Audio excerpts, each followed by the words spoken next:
Hello YouTube, my name is Plazukas, and today's video is going to be on Helldivers 2. Specifically about PlayStation's strategy to release it 2 days after a PlayStation Plus game, Foam Stars. It being $40. Them not calling it a live service, even though it will be a live service to some degree, as content will come later for the game. And how we are perpetually always in this cycle where Sony does not have to release Helldivers 2 on February 8th. They don't have to release Helldivers 2 in March or April. They have both Rise of Ronin and Stellar Blade on those 2 months.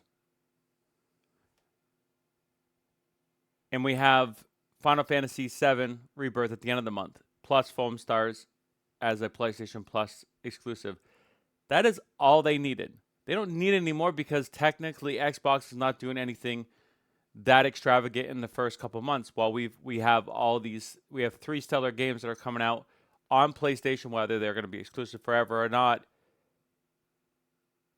And to just lump Helldivers into this at the price point that it is, when you could release it in May as a PlayStation Plus, potentially when it's a drought, or in the summer in June, July, PlayStation Plus, baffles me. It would also give the Arrowhead developer more time to do a content cadence, because I don't know if it's intentional, but the state of play pretty much established that Sony's not willing to talk about live service. They're scared of that word right now. They know they're being scrutinized, and I think them coming out with Helldivers 2 as this main base game for $40 is as scandalous as Destiny releasing their expansions or their seasonal content and then charging additional money for dungeons and all these other itemization charges that they charge in Destiny with battle passes and stuff like that. It really is not a very positive look for a company that has to compete with Game Pass. And a game like Helldivers is a perfect. There is no other game that's more perfect for PlayStation Plus, especially in this new modern day era with Xbox. Game Pass is legitimate, whether it's sustainable or not, whether it's going to last for, 2-4 years later, doesn't matter. You have to play the game now, and you're well into this cycle. You're well into this cadence now to where Game Pass is established enough to where you're going to be like, okay, let's make a point. Let's make a statement. May it comes out. You could release that in the state of play, saying it comes out in May. That would be a perfect cadence for 4 months. Then you could take a couple breaks in between June, July, release something in August, September, and then you don't even have to release anything big and for the rest of the year. You're fine. You're covered. And yet you're clumping all this together. Plus, we have Skull and Bones. Now, that's a third-party thing. Obviously, you didn't know that. On the same day, Foam Stars 2 days before, which is the PlayStation Plus game that probably could get a couple days of content from, and for people who like it, who knows?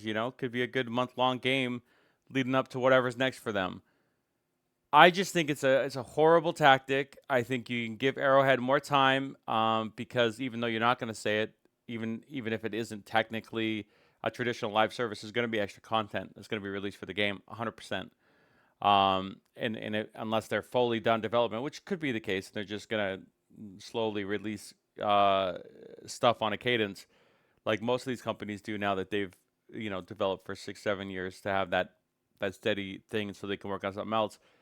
I don't know, but I think it's a bad strategy.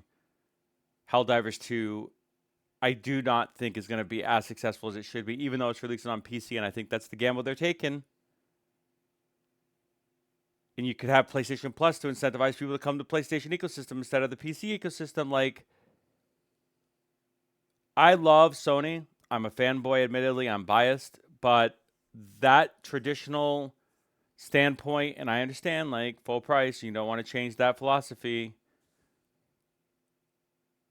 For Helldivers 2, they should have made an exception. It should have came out in May, or Foam Stars should have came out in May, or switch up the cadence a little bit. but it should be PlayStation Plus. It should not be released in February. And if this continues to be the case with these games that are similar to Helldivers, even though it's high quality, it's definitely next gen, and it looks very nice and pretty. Yeah, that's going to be a problem. That's going to give Xbox, even though they're being lazy and their games are not as polished, they're not as complete, in my opinion, feature complete. Um, it doesn't matter. You give them a chance to make a case for themselves. But that's just my thoughts. Tell me yours in the comments below. My name is Bazookas. If you like this content, like, subscribe. We'll see you in my next video. Bye for now.